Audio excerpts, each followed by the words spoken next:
So your name is Call me Karizma. sure. Um, your last show was at Café Vlesa, if I'm right. Yeah. Last time I was in Prague. Yeah, in Czech Republic. It's quite a small place. Yeah, How yeah, was yeah. it for you to play there? It was awesome. I mean, I'm used to playing sizes like that, rooms, but it was really cool because it was the first show that sold out. You know, it was a smaller venue, and it was cool because it was like a basement club thing. And it was my second time in Europe, so the first show to sell out was Prague, so I'm like, something special might be happening here, you know? So it was really cool. It could be quite hard for someone, so Yeah. was it like easier to, or Honestly, the smaller and more energy it is, the better for me. yeah. So like, if there's going to be a crowd of 1,000 people, but everyone's kind of standing there, I'd rather play for 200 people like I did in that venue, you know? Rock for People is quite a big place. Yeah, it's huge. With a lot of people. Yeah. How do you feel in here? This is really cool. I've only played one other festival. Two festivals, but this is my third festival, but a real festival. You know what I mean? The other two were kind of like 1 or 2 day things and a lot of like local acts. And this is like bands that I grew up listening to, like Slipknot, and you see Simple Plan. It's like crazy. So I had to come early, and I'm staying every day after I perform too, because I want to see everyone play. That's Yeah. great. Next question is when you or festival, how do you prefer?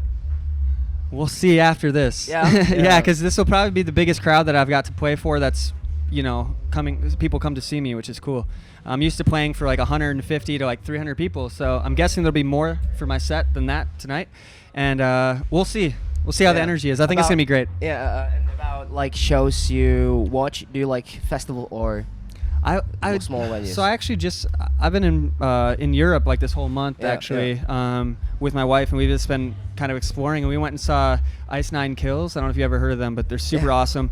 And we saw them at like a 1,500 cap room in Madrid, and that was amazing. But there's something about festivals where you can go see this like legendary band, then turn around and go see that legendary band. You can't really get that anywhere else, you know. But there's like the feeling that you don't really like honor it. Yeah. Because Yeah. it's one legendary band and something about that. So I think it's two different things. I think it's a crazy experience, but you don't get to appreciate it as much because you're kind of standing, you're eating hot dogs, you're sitting down. But when you're in a club and it's packed wall to wall and you and only 500 other people can see this band, I think you remember it more than a festival. It's more personal thing, Yeah. You are from New Prague, right? Yeah, New Prague. Yeah. How you felt coming to It's so cool. Prague? It's amazing. Like we have so many Czech names, like last names in our town right now. Oh my gosh, yeah. And we have a Czech flag waving in our town, in the center of the town, and it's really cool. My grandparents are both full Czechs, so my other grandparents aren't, so I'm half Czech. Yeah, it's pretty cool. Yeah, so you feel it at home right I now. do, yeah. And it's just nice, like, recognizing some of the words, like some of the foods at restaurants have Czech names at some of the local restaurants. So it's we have a breakfast place called the Praha House, like at the House of Praha. It's cool. So it's really awesome to like come here and feel like, wow, it's not different from where I live. Yeah. Yeah, it's fucking great to see. Yeah, it's nuts. A lot of bands think that Czech fans are quite crazy and like the music and really enjoy it for the last song in the show. For sure. How do you feel about this?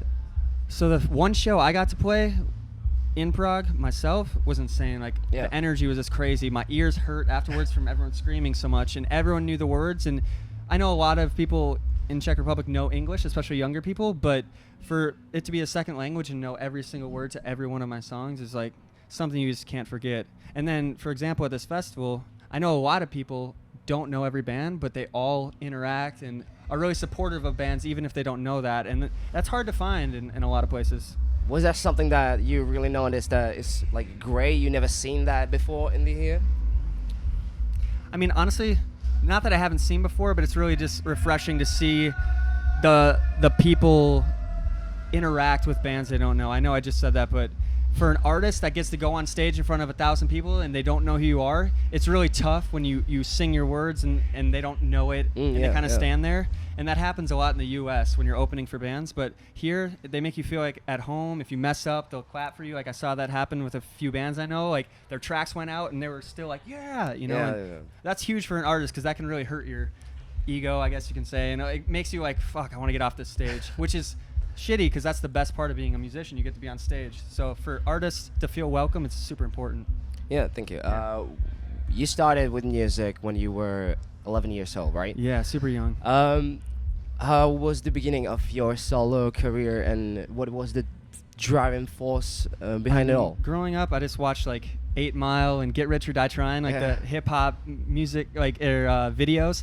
And I remember I went to Best Buy. It's like an electronics store. I'm familiar with that. Yeah. Yeah. And I got like a recorder that I could just press play, and then I'd go to my dad's computer and I'd press play on like a YouTube beat, and I would for like 3 minutes just rap a whole song, and then I'd put it on MySpace, and like that was like the original how I started making music. And what was the inspiration?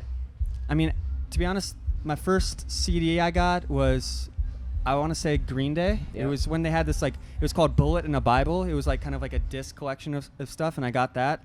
And then Eminem 8 Mile soundtrack, because it was one of the only CDs in the store that was edited, like clean version. Yeah. So my mom let me use it. So I mean, Eminem growing up was everything. You can kind of see that in my music. I have a lot of like rapping within the rock music, and you know, still to this day, I think he's the greatest. Do you have any habits before or after the show? Something weird? I don't really have any habits. I just pace a lot. I'm super anxious. I always take one last sip of water, thinking that it would like make me sing better before I go on stage. Like, I don't really have any habits. I don't drink or smoke or anything like that. So I don't have like, you know, I want to smoke some weed before, you know. I don't really. Just everyone put our hands in the middle. Me, my drummer, and guitarist. We're like, let's go, and then we just go out there. You know. So the basic thing. Yeah. So you're not superstitious? No, not really. Not really superstitious. I used to be more where it's like, I need to do this, and this before I go on stage, or I'm screwed. But it's funny. I did find. So we're at this hotel like Chernihiv or something like this back in the city, and I found there's a casino in it, and I found this on the ride here, and I guess it's 100 Czech crowns or whatever, a chip. So I'm gonna keep this. If the show goes well, this is my lucky chip, and I'm gonna become superstitious from then on. Don't try gambling. Yeah, it's not with me. Yeah. You said you're staying here for the rest of the festival? Yeah, so I'll probably leave Sunday. I might try to see a few bands, but my flight leaving Prague is on Monday, so I'm gonna go to Prague. But I'm gonna still see, you know, all of today. I can't wait to watch like MGK, and Hollywood Undead goes right before me on a different stage, and then tomorrow there's 1975, bunch of great bands. I'm here. I don't know. I wouldn't want to leave early, you know. So is there anything you're looking forward, or you really enjoy? I mean, yesterday was awesome because it was more like hardcore stuff. Yeah. And I've just never had the ability to like scream, or like I'm not good at guitar playing or anything. So it's really cool to see like amazing musicians. Some people that don't understand that kind of music don't realize how hard it is, and that's why I want to go and appreciate like hard rock like that. So yesterday was the best. Thursday. Great, thank you. Yeah, of course. That it? We're good? Yeah, we're good. Let's go! We need just one more thing. Yeah. That's if you can say hi to fans of Klubovna. Klubovna? Klubovna. Klubovna. Okay, so for the Klubovna, yeah. Klubovna, yeah. Camera and then for the Instagram if you can. What's up? It's Call Me Karizma. Everyone out there watching Klubovna, love you. Love Czech Republic. Mwah!